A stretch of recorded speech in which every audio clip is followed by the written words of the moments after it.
again, we are data driven, so we're not the types to say no to anything. It's the same thing we always tell our clients. We'll A/B it, we'll test it, we'll see what works, Yeah, and that if makes it sense. works, keep doing that.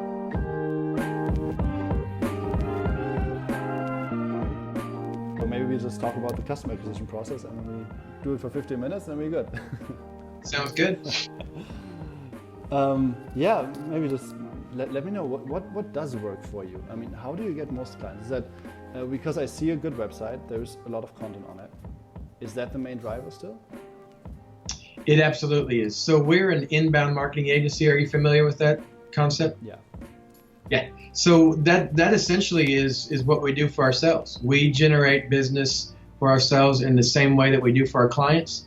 We started as and still are really a content marketing agency. Mm-hmm. So our team is made up of journalists who have then acquired other skills like SEO and so forth.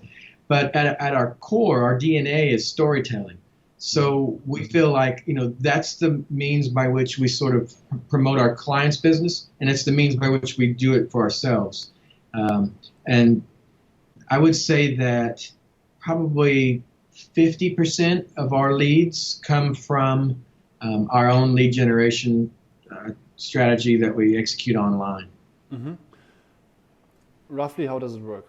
You can, of course, I know content marketing, but is there some kind of process that you follow? Like you write this article, promote it there, or something that you can go a bit more into detail? Right. So in general, it starts with understanding, what kind of story you want to tell. What are your differentiators? What makes you special? What was the unique selling proposition that you have? And then from there, it's, well, who are the audience segments that you're trying to reach? Who are the buyer personas? And it's creating content that matches it.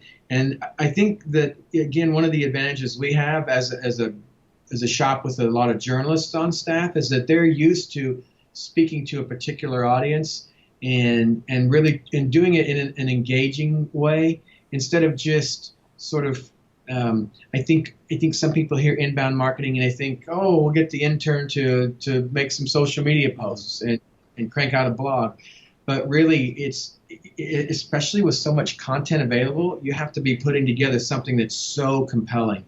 So anyway, the idea then is to kind of coordinate those. Generally, you would take, say, your service lines. Like, let's say it's an automotive shop, for instance, mm-hmm. and they do repairs, they do domestic repairs, they sell parts. Well, each one of those is a service line. Yeah. And then they have their audience segments that they want to reach: the motor enthusiast, the mom, the busy dad, what have you. And you would write content to each one of those. Once they start reading the content, ideally what happens is we capture their name and email address at some point, usually through a premium kind of content that's gated until they provide that information. And then we start nurturing them. And as they move through the funnel, as they move from just awareness, like I've got a weird rattle in my car, to consideration, like I need to get, my brakes fixed. That's what's the problem. To decision. Okay, well, who's got the best brake repair? Then we're providing them content all the way through that process. That does make sense. You talked about your target audience. What is that in your case? I don't want to know that specifically for your business. In our case, we specialize in healthcare mm-hmm. and in information technology and in fast growth businesses. That is, those who are looking to really accelerate things, who frankly, what that translates into is people who are willing to make the investment that it's going to take to really start generating leads at a higher volume. But as far as our focus, and for some reason, it tends to work out this way. You get a couple of clients in a vertical, and then because you've done it, it just starts to perpetuate itself. And we have a lot of clients in healthcare, a lot in IT, and actually quite a few associations, although they tend to be more associated with our print business, with our magazines, rather than the pure inbound marketing work. And for these three main customer groups, do the lead generation methods work the same way, or do you see like for healthcare content works better, for the other work something else? That's a great question. For associations in particular, we have found that it's a very traditional business. It tends to work best with the old school methods of referrals, meeting them at events and Yeah. so forth, word of mouth. It's really difficult to. I don't know that we've landed, and we have quite a few association clients. I don't know that any have come through inbound marketing, frankly, but with IT and healthcare, absolutely. And in fact, some of our healthcare content has been responsible for the most visits, the most traffic, the most activity on our site of any content. So they're surprisingly active. Um, like with any audience, you have to figure out what are the right topics that resonate with them. But certainly they're out there online looking for information, like most audiences. Yeah. Well, I see on your blog you have your, I would say, the jobs to be done model, as I would have recalled it.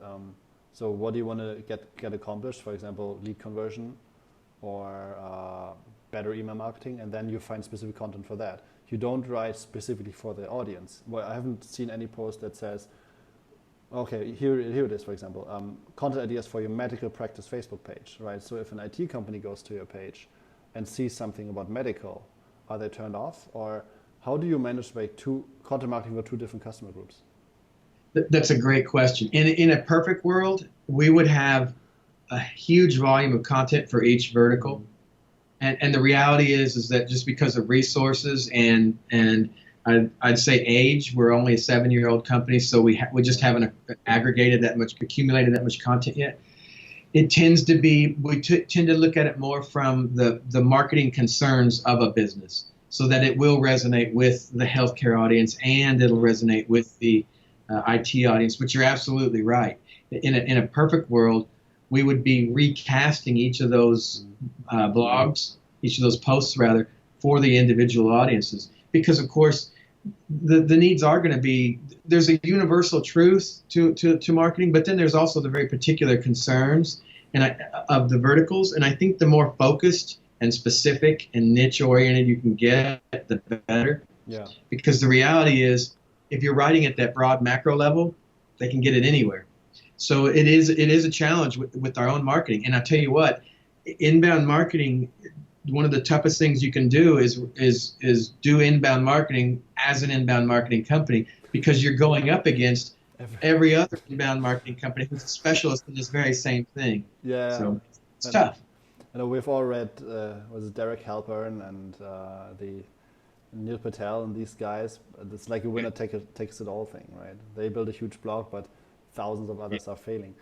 That's exactly right. What does outbound marketing work for you, or outbound sales? Is that a thing? Absolutely, and we continue to do that. For instance, in particular, again with the associations, we still send out postcards. We don't run magazine ads for what it's worth. We try to get placed into the magazine instead as an interview subject, or we might provide the article. So we don't tend to buy ad space in print, but we do postcards.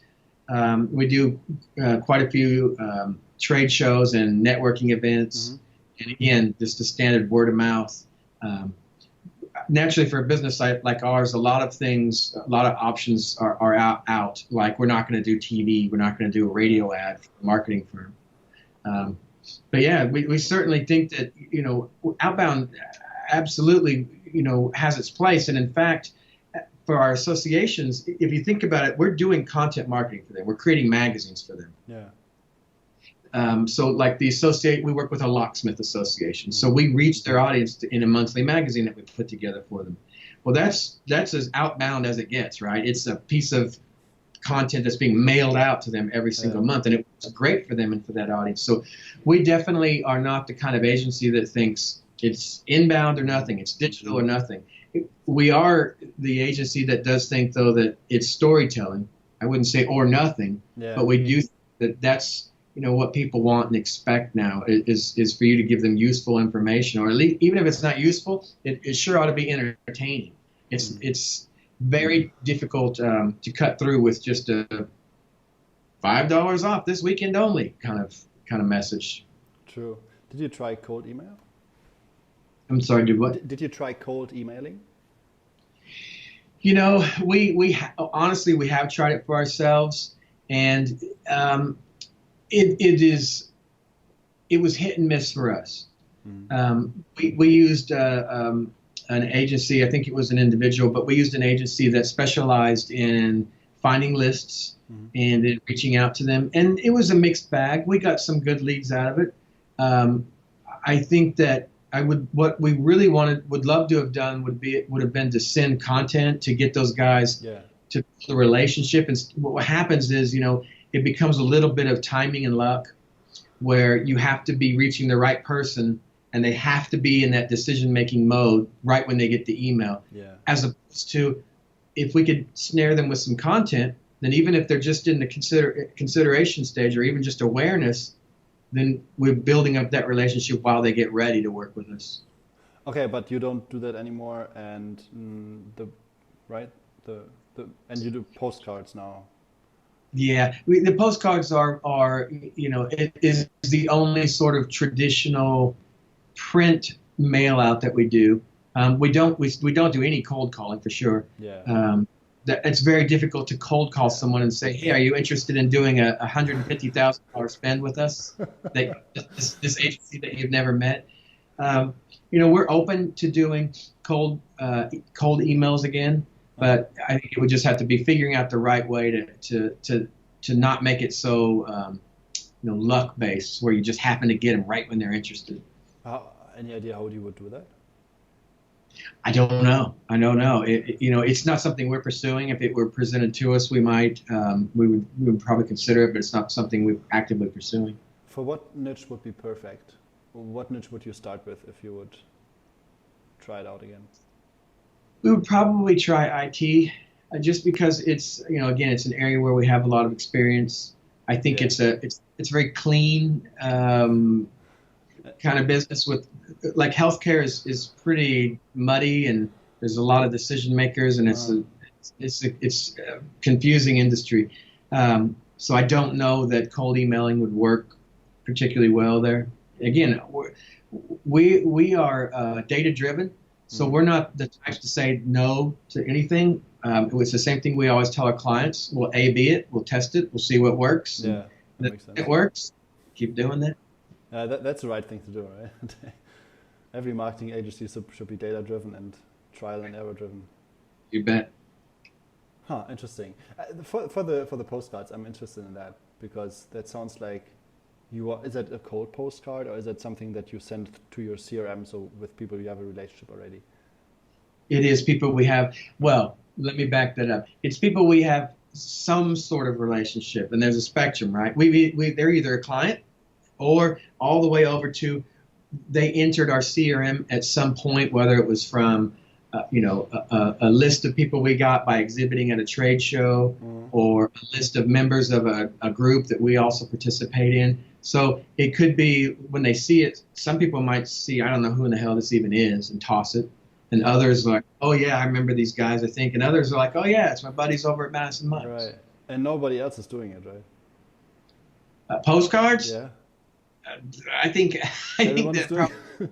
probably quite a few people do. Just direct mail. I think it's a pretty old school kind of method. Yeah, but I mean, sending it out to the CRM. I mean, maybe we're in a different world, but I don't see it so often. I think it's a good method in general to build trust and to show appreciation. Is there anything you haven't mentioned yet that you have tried or you want to try? I think what's big for us on the want to do list, and hopefully 17 is the year, is to start doing some speaking. Adam, again, the co-founder, is a very charismatic person. I don't know that I'd say that about myself, but I'm certainly very comfortable speaking in public. And I think that for a lot of small and medium businesses, which again is our audience, they are using a lot of very traditional marketing methods and seeing diminishing returns. And I think that, by getting out there and on the speaking front, we can, number one, we can help them, help educate them. But of course, selfishly, number two, we can generate new leads that way. So I think that could be a great opportunity for us. Yeah, I just last week spoke to one who got a lot of leads from just speaking. He That's totally went great. out of his way. Yeah, I think that's great, and there's so much need for it. That's great.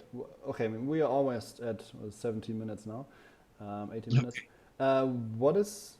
I'm just curious. It's my personal question to every business owner I meet, also friends. Like, what is the big thing that keeps you from entering the next level? Like, or what is the main concern that you're right now dealing with? Well, they say what keeps you up at night. I was literally up last night searching on my phone because just looking into basically cash flow related issues and Uh-huh. how much you should have in a contingency fund and how much you should Yeah. have in what I would call a slush. Now, and again, I don't handle the accounting for the business, Mm. thanfully. Yeah. Um, but it's always a concern because any agency expands and contracts. Yeah. You hope the long path is up and to the right, but there's going to be contractions along the way, Mm. and we want to be able to withstand those without letting go of team members every time you lose a customer or a number of customers.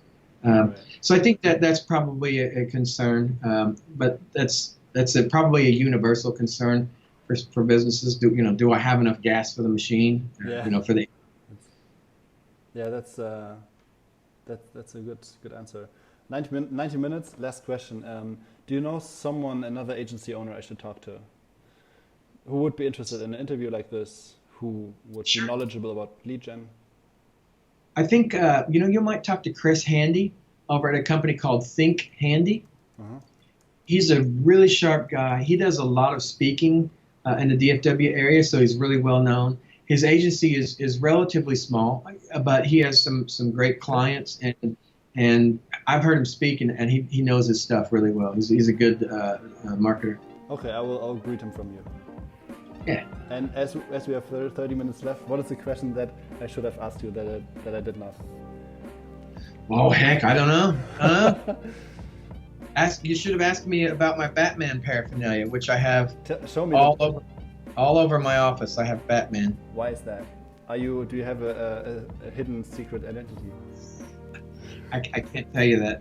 I cannot. I will tell you that nobody ever sees me past when the sun goes down, though. So I don't know. All right, then I know who I'm gonna call. Thank you so much, Mario. I respect your time. I'm gonna send you the video when it's done in full, so you see what we did. And have a great day, and appreciate you working on day after Christmas. All right, man. Thank you. Have a good time in Vietnam. Thanks. Bye-bye. Bye.